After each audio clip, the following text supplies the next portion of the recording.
I still remember the first time I met her family. They smiled like they'd been trained to do it. Teeth perfect, posture perfect, tone perfect, but none of it felt real. Her dad shook my hand like I was applying for a job I wasn't qualified for. Liza, her sister, didn't even bother with that. She just raised her eyebrows and gave me one of those half smiles that said, "You're not staying long, are you?" My name's Mason Dillard. I'm 33. I live just outside Richmond, Virginia. I work with my hands, carpentry, small renovations, whatever pays. Been doing that since I was 19. My folks didn't have money. Hell, I never expected much out of life besides putting in honest work and maybe getting a little peace on weekends. Then I met Brenna. She was polished, educated, came from some elite DC bloodline. Her dad was a former senator. Her mom died when she was young, so Liza kind of took over the role of queen bee in that house. We met at a mutual friend's cookout of all places. I made her laugh over something dumb about my truck, and somehow that turned into drinks, then dates, then years. We were together for 7 years. 7 years of me trying to prove I wasn't some charity case she picked up for a thrill. 7 years of walking into those manicured homes and feeling like I was tracking mud across white carpet just by existing. Her family was all country clubs and catered brunches. My world was gas station coffee and duct tape toolboxes. The difference wasn't just money. It was attitude. They looked at me like I was from another planet. Quick note. Before listening, share which city or country you're watching from. Every time we visited her family, I'd brace myself. There was always some backhanded comment. Liza once asked if my tattoos had been prison-inspired. Her dad liked to make jokes about how manual labor builds character. Brenna always played it off. "They'll warm up to you," she said. Like I was just a houseplant they hadn't watered yet. I wanted to believe her. God, I really did.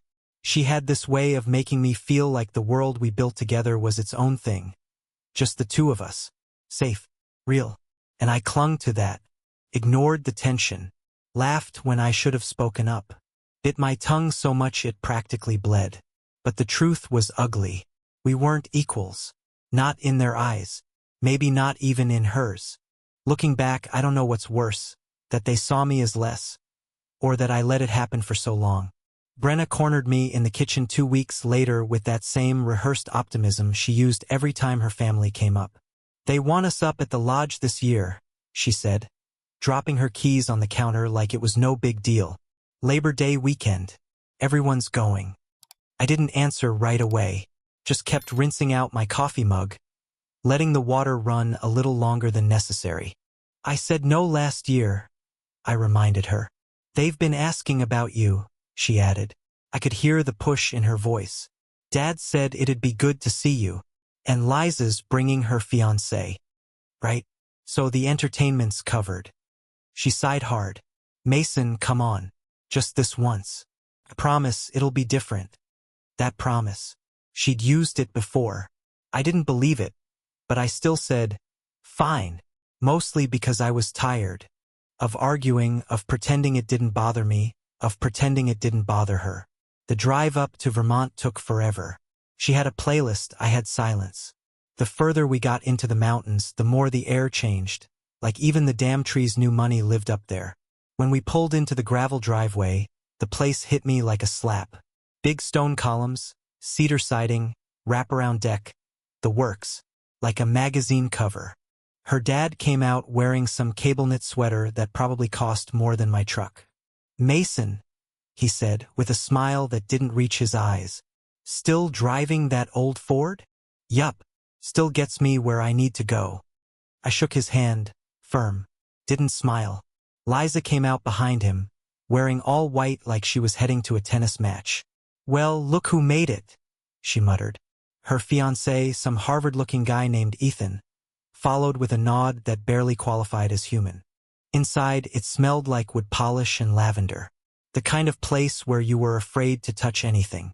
We had our own guest suite, which Brenna seemed excited about. "You'll love it," she said, opening the door like she was unveiling a prize. I nodded. It was fancy, yeah, but it didn't feel like mine.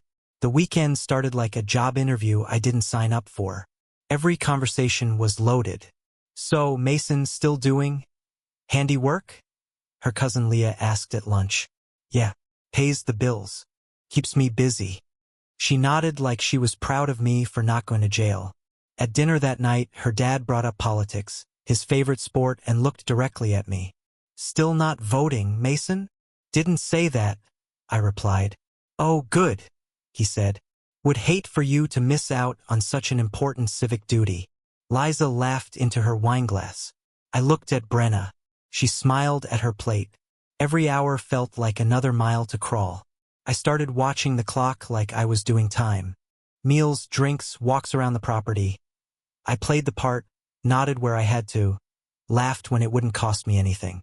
Saturday afternoon, I found a reason to slip outside alone. Took a beer and sat near the edge of the property, looking out over the hills. Everything was perfect from far away, but up close, it all felt brittle. Like one wrong word and the whole place would crack. Brenna found me out there after a while. You okay? She asked, sitting beside me. I'm fine, I said. They're trying, you know? No, they're pretending. She didn't answer, just looked off toward the horizon like she couldn't hear me.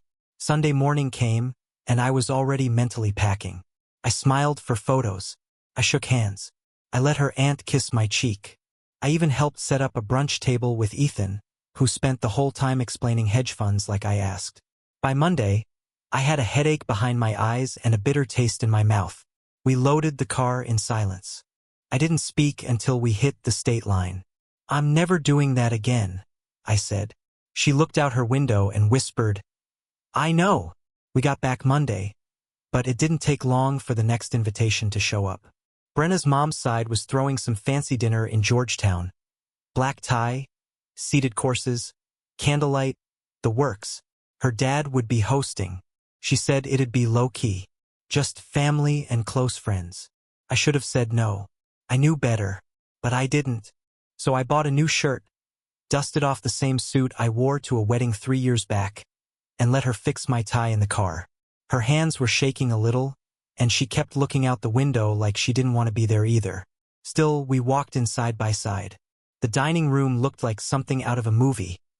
Polished silverware, tall centerpieces, wine being poured like water. I sat down next to Brenna, across from Liza and Ethan, with her dad at the head of the table like a judge. It started off quiet. Too quiet. Forks on china, soft music, whispered compliments about the wine. I thought maybe I'd skate through without incident. Just eat my damn filet and survive the night. Then Liza leaned in, tilted her head at me like I was a curiosity behind glass. Still working with your hands, Mason? I looked up from my plate. Yeah, pays well, keeps me sane. She smiled like I just confirmed something for her. It's refreshing. A man who knows his limits. Ethan chuckled. I ignored it. Brenna kept her eyes on her salad. Said nothing. Then her dad chimed in from the head of the table. You ever thought about doing something bigger? Expanding? Maybe managing a crew? Opening a firm? I like working for myself, I said. Keeps things simple. Sure, he said. But there's no growth in staying small. Vision matters. Ambition matters.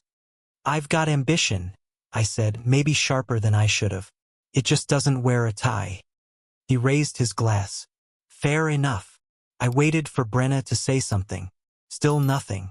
She was sipping her wine like it was medicine. Dessert came and I figured I'd try to reset the tone.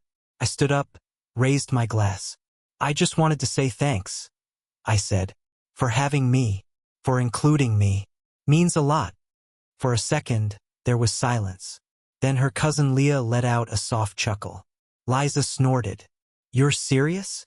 Liza asked, eyes wide like I just told a joke no one got. I am, I said, my voice flat. Her dad set down his fork, folded his napkin. Let's not be dramatic, Mason. We're just having dinner. I looked at Brenna. She looked at her drink. Didn't say a word. Didn't defend me. Didn't even meet my eyes. That silence said everything. I sat down slowly, heartbeat thumping in my ears. My hands were tight around the stem of my glass, but I didn't lift it again. No one spoke to me for the rest of the meal. No one had to. I kept my mouth shut, nodded when someone asked if I wanted more wine, smiled at the server, kept my shoulders squared and my jaw tight. But inside, something cracked. Not loud, not a snap, just a quiet, painful split right down the center of who I thought we were. After dessert, people started to drift toward the sitting room. I told Brenna I was going to get some air. She nodded but didn't follow. Outside, the air was cooler than I expected. I leaned on the railing of the porch and stared out into the dark, wondering how the hell I'd let myself become background noise in her life. A couple minutes later, the door opened. Liza stepped out, lighting a cigarette with some gold-plated lighter. "You did try," she said, smoke drifting from her lips. I didn't answer. "But you were never going to fit in," she added. "You know that, right?" I turned and walked back inside without a word. We didn't speak as we walked back to the guest suite. Her heels clicked on the hardwood like a metronome counting down to a blow-up. I opened the door, stepped in, and started ripping off my tie like it was choking me. "I'm done," I said, tossing it on the chair. "I'm done pretending everything's fine." Brenna slipped off her heels, sat on the edge of the bed like she was trying to stay composed. "It was fine until you made a scene." "A scene?" I spun around. "You watched them humiliate me. Again. And you didn't say a damn thing." She stood, arms crossed. "Because it's not always about you, Mason. You're so sensitive." "Sensitive?" I cut her off. "That's what we're calling it now? You let your sister mock my work, your dad basically call me a failure, and I'm the problem because I finally said I'd had enough?" "They were just making conversation," she said, walking toward the bathroom. I followed her. "Bullshit. That wasn't conversation. That was performance. I've been swallowing their crap for years, Brenna, and you've never once stood up for me. Not once." She turned sharply. "Because I'm not here to babysit your pride. You want me to scream at my father? Embarrass myself for your ego? No. I wanted you to see me, to back me up, to show me I wasn't alone at that table." She exhaled, shaking her head. "You always do this. You turn everything into a war." "No," I said. "I've been in a war this whole damn time. You just kept pretending it was a dinner party." We stood there, 2 feet apart, both breathing hard. She looked away first. "Then maybe you shouldn't have come," she said quietly. I stepped back, the words hitting harder than I expected. "Right?" She grabbed her phone off the nightstand. "You need to calm down. Say you're sorry, and we'll figure this out in the morning." "Sorry?" I asked, my voice flat now. "You want me to apologize?" She nodded like it was the most obvious thing in the world. "You embarrassed me. You embarrassed us." I opened the closet, pulled out my duffel, and tossed it on the bed. "What are you doing?" she asked. "Packing." "Don't be dramatic." "No, I'm being clear." She stood there, stunned. "So that's it? You're just leaving?" "You gave me a choice," I said, zipping up the bag. "Apologize or leave. You don't have to." "I'm not doing this anymore." I walked to the dresser, grabbed my charger, wallet, keys. The room was quiet except for the faint hum of the AC. "Mason," she said, softer now. "We can still." "No." I cut her off. "We can't." She didn't cry. She didn't scream. She just stood there like her whole world had tilted and she couldn't figure out how to balance. I grabbed my bag, slung it over my shoulder. "You're really walking out?" I should have walked out years ago. The second I stepped outside that lodge, the cold mountain air slapped me awake. I didn't stop walking. Down the gravel path, past the cars, straight to the rental. I tossed my bag in the back seat, climbed in, and drove like I was escaping a crime scene. I didn't even know where I was headed. I just needed distance. Vermont roads turned into upstate New York highways while the sky went from midnight black to gray. At some point, I realized I hadn't turned on the radio or looked at my phone once. I liked the silence. It beat hearing her voice echo in my head. Outside Albany, I saw a faded sign for a bus terminal and something clicked. I pulled off the highway, parked at a 24-hour diner, and walked across the lot toward the depot like I was on autopilot. Inside, it smelled like old coffee and diesel fuel. There was one guy behind the glass, eyes heavy with boredom. "Next route west," I said. "As far as it goes." He tapped on his screen for a bit. "Got a transfer in Chicago, then you can go all the way to Denver." I nodded. "One way." He raised an eyebrow but didn't ask questions. Just slid the ticket through the slot. I paid in cash, grabbed a vending machine coffee, and waited for the bus like I was waiting for my life to start over. When it pulled up, I climbed on, dropped into a seat near the back, and closed my eyes. No calls, no texts. I powered off my phone and shoved it in my bag. The bus rolled out slow, the kind of slow that makes you wonder if you'll ever actually get anywhere. But hour by hour, city by city, I felt something peeling off me. Like each mile stripped a little more of that polished hell I just left behind.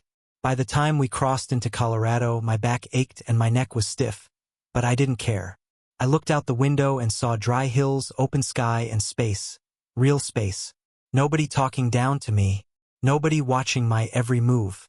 When we finally pulled into Denver, the sun was just coming up. I stepped off that bus and just stood there on the pavement, breathing in air that smelled like dust and freedom. I had no plan, no room booked, no idea what came next. But for the first time in years, I didn't feel like I was failing. I felt clean. I walked a few blocks until I found a gas station, bought a cheap coffee and a map. I circled a few towns that looked small enough to not care who I was. There was a bench across the street. I sat there, sipping my drink, watching locals shuffle by like it was any other Tuesday. It didn't matter that I was a stranger. No one looked twice. No one asked what I did for a living or who my family was. And for the first time, I didn't want to explain myself anyway. I sat like that for nearly an hour, just letting my brain slow down. Letting the last 7 years fade out, one breath at a time. The guy at the rental kiosk pointed me toward a town called Farridge, about 2 hours south. Said it was quiet, cheap, and nobody bothered you if you didn't want to talk. That sounded perfect. I took a bus there that afternoon. Farridge had one main street, 2 diners, and a gas station that still used paper logbooks for oil changes. I walked past the post office, past a pawn shop, and stopped in front of a faded sign that said, Harper's Hardware. A handwritten note in the window said, "Room for rent. Inquire inside." So I did. The guy behind the counter was maybe 60, gray hair, ball cap, chewing on a toothpick. Name was Gary. I told him I was new in town and saw the note. He didn't ask much. Just pointed upstairs and said, $250 a month. No parties. No smoking. Bathrooms down the hall. Take it or leave it. I'll take it. Room was small. Twin bed, dresser, one window that looked out over the alley. Nothing fancy, but it didn't smell like mold and the walls didn't talk back. I dropped my bag on the floor and sat on the mattress for a while, letting the quiet settle in. Next day, I found a local job board pinned up in the diner. Scribbled down a few numbers, called around. People needed odd jobs, nothing big. A busted fridge. Loose outlets. Broken door hinges. I kept my head down and worked. Word spread faster than I expected. I guess in towns like that, if you show up on time and don't charge stupid prices, folks remember. By the end of the week, I had 4 jobs lined up and 2 more voicemails from people wanting estimates. Nobody asked where I came from. Nobody cared. I'd wake up to the sound of trucks loading up at the feed store, grab coffee at Rosie's Diner, and work till sundown. Evenings were slow. I'd sit on the back steps, sip a beer, stare out at the alley, and just be for the first time in years. On the 8th night, I finally turned on my phone. It lit up like a Christmas tree. Voicemails, missed calls, texts. The first wave was Brenna. "Where are you? Can we talk? Please say something." Then came the family, her dad, 2 of her cousins, even Liza. Her dad left a message that was all concern dressed up as control. "We just need to understand what happened," he said. Liza's text was shorter. Typical. I didn't listen to the rest. Didn't open the rest. There was one email from Brenna. Subject: "Where are you?" Body: "I don't understand any of this. Are you okay?" I stared at it for a long time. I knew she wasn't asking because she cared where I was. She was asking because she couldn't believe I'd left without permission. I typed one line, "I'm safe. I'm not coming back. Contact my lawyer." Then I powered off the phone again. 2 months in, the quiet finally gave me room to think clearly. Not about her, I was done there, but about the stuff I left behind. Small things, but they mattered. A shoebox of old photos. My dad's pocket knife. A few vinyl records I couldn't replace. I booked a one-way flight back. No round trip. No hesitation. Just in, out, done. When the plane landed, I took a cab straight to the apartment. I knew her schedule. She'd be at work till 5. I figured I had 3 hours to get in, grab my things, and be gone before she even knew I was in the same zip code. The spare key was still taped behind the breaker box. I let myself in. Place was the same. Too clean. Too quiet. That artificial kind of peace where everything's in order but nothing feels lived in. I went straight to the hall closet, found the shoebox on the top shelf, still taped shut from our last move. Then to the bedroom dresser drawer bottom right. My dad's knife still wrapped in the old shop rag. I slipped it into my coat pocket. I pulled the records from the shelf, maybe 20 in all, and tucked them into my bag, careful not to bend the corners. I didn't linger. I didn't sit on the bed or look at the photos on the wall. I kept my hands moving, eyes forward. I was zipping the duffel when I heard the lock click. Door swung open. Brenna stepped in, heels in one hand, phone in the other. She froze when she saw me. "Mason." I stood up, bag in hand. "Didn't think you'd be home yet. I left work early. I had a feeling." She looked different. Not worse. Just smaller somehow. Less sure. "You really meant it," she said. "I did." She dropped her keys in the bowl by the door. "You didn't even say goodbye." "I wasn't saying goodbye. I was leaving." She stepped closer, arms wrapped around herself like a shield. "We can fix this." "No," I said, shaking my head. "We can't. You didn't give me a chance. I gave you 7 years. Her voice cracked. "So that's it." I nodded. "That's it." She stared at the floor, chewing her lip like it might hold back whatever she didn't want to say. Then she looked up, eyes glossy. "What am I supposed to tell them?" I didn't even blink. "Tell them whatever helps you sleep." She didn't argue, didn't cry, just stood there, staring at the bag in my hand like it was a weapon. I walked past her without another word, pulled the door shut behind me. Cab was already waiting. Flight wasn't for another 3 hours, but I didn't care. I'd rather sit at a terminal gate than breathe in that apartment one more minute. The plane touched down in Denver around midnight. I didn't sleep on the flight, didn't eat, didn't think much either. Just stared out the window and let the dark roll by. I took a bus south the next morning and picked up the truck from where I'd left it behind Gary's hardware store. Drove straight out of Farridge and into the hills until the road narrowed and the signs stopped. There was a cabin I'd seen once while fixing a guy's porch. Tiny, rough, nothing polished about it. But it had a view. Hills rolled out behind it like a wave, and the sky stretched wider than anything I'd seen in Virginia. The owner, retired rancher named Leo, rented it to me for cheap. Said, "Only rule is you take care of it better than I did." I paid him in cash, shook his hand, and moved in that day. It wasn't much, one room with stove, creaky floors, but it felt right. Like it didn't need to impress anyone. Like I didn't need to shrink myself to fit inside. Work picked up fast after that. I was fixing fence posts, recaulking windows, rewiring breaker boxes. Word got around. People stopped saying, "Hey, are you new?" and started saying, "Hey Mason, got a sec?" That part mattered more than I expected. I got my coffee at Rosie's still, but now they didn't ask my name when I walked in. I met folks at the diner, the feed store, the community center on weekends where I helped install ceiling fans or patch drywall.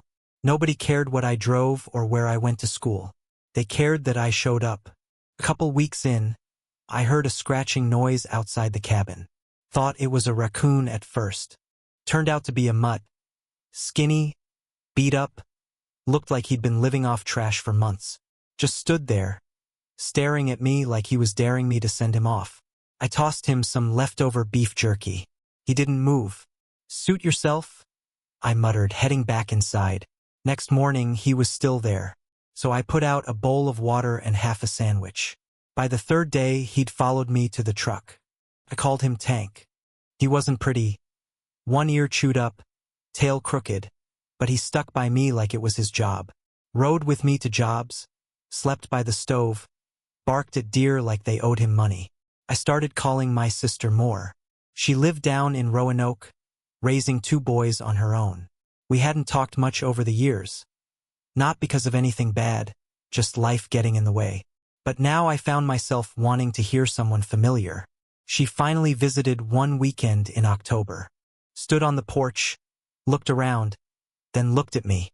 "You look happy for the first time in years," she said. I didn't argue. I didn't deflect. I just nodded. "I am." She left 2 days later, and the cabin felt even quieter, but not in a bad way.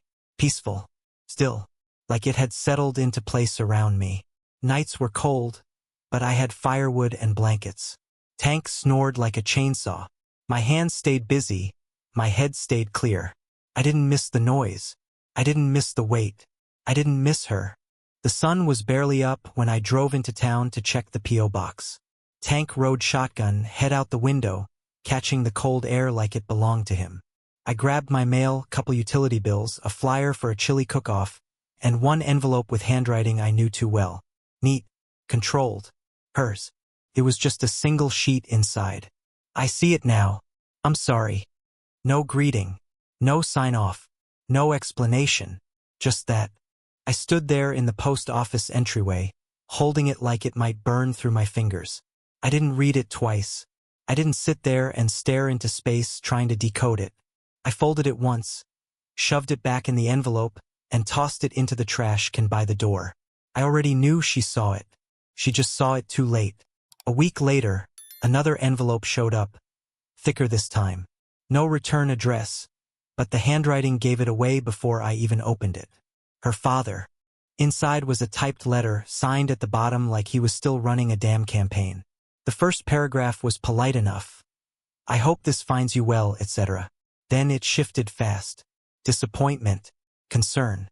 Thinly veiled scolding dressed up as life advice. "You didn't handle this well, Mason. Relationships require endurance. Walking away is easy. Standing your ground takes character." I laughed out loud reading that part, right there in my truck outside the feed store. A couple parking spots down, Mrs. Carver from the library glanced at me and waved. I waved back, crumpling the letter in my fist. I didn't finish it. I didn't need to. I got home, fed Tank, stepped outside, and ran that letter through the shredder I'd bought last month just for this kind of thing.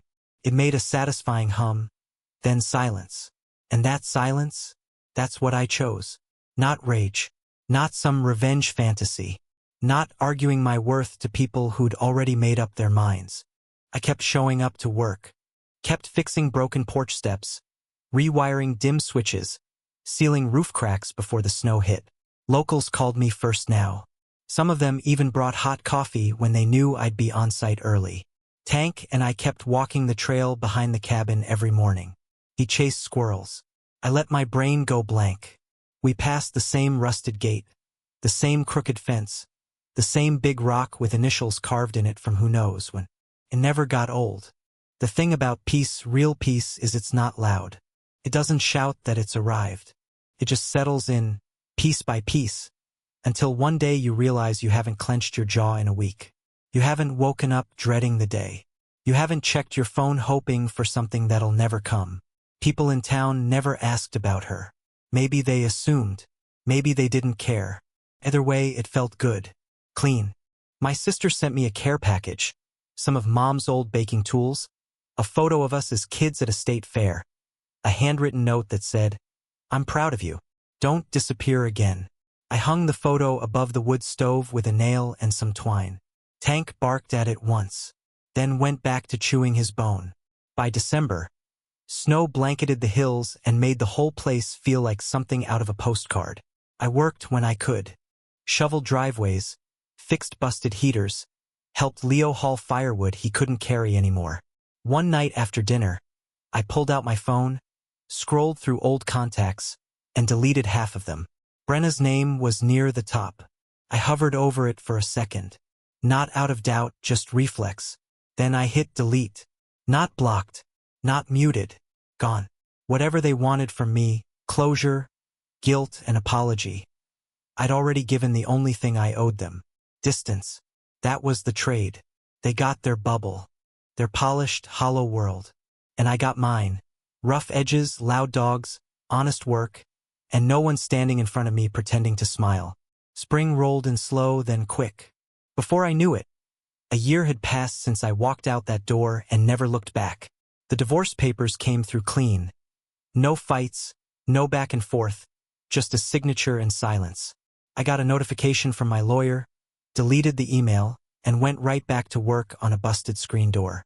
I'd moved into a better cabin by then, bit further out, closer to the edge of town. It sat on a small ridge, porch facing the open plains. Nothing but dry grass and blue sky in front of me. On a clear day, you could see all the way to the hills past Riverbend. It was quiet, real quiet. Tank liked it even more than I did. He'd sprawl across the porch every morning while I drank my coffee and read the paper like someone's grandpa. He still chased after deer like he had a shot at catching one. Still barked at passing clouds. Still waited by the truck every time he saw me grab my boots. Work stayed steady. Roof patches, window frames, busted some pumps. The town trusted me now. They didn't ask about my past. They didn't need to. Most mornings I walked into Rosie's, grabbed the same corner booth, and the waitress, Carla, would bring my coffee before I sat down. Tank waited outside like he ran the place. Locals would nod, say, "Hey, tell me about a gutter or busted heater." No one said, "What happened to you?" No one said, "You okay?"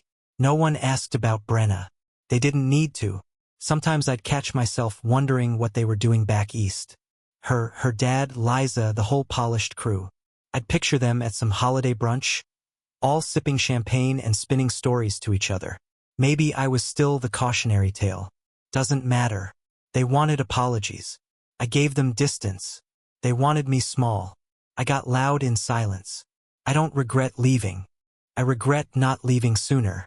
This life, the one I carved out with my own damn hands, it didn't come easy, but it came honest. No tight collars. No fake smiles. No proving anything to anyone. I walk Tank every morning before the sun clears the hills. I fix what's broken. I go to sleep tired and wake up steady. And that's enough. I'm Mason Dillard. I'm 34 now. I live out past Farage, Colorado, where the wind moves fast and no one talks just to fill silence. And this life, this quiet, steady, honest life,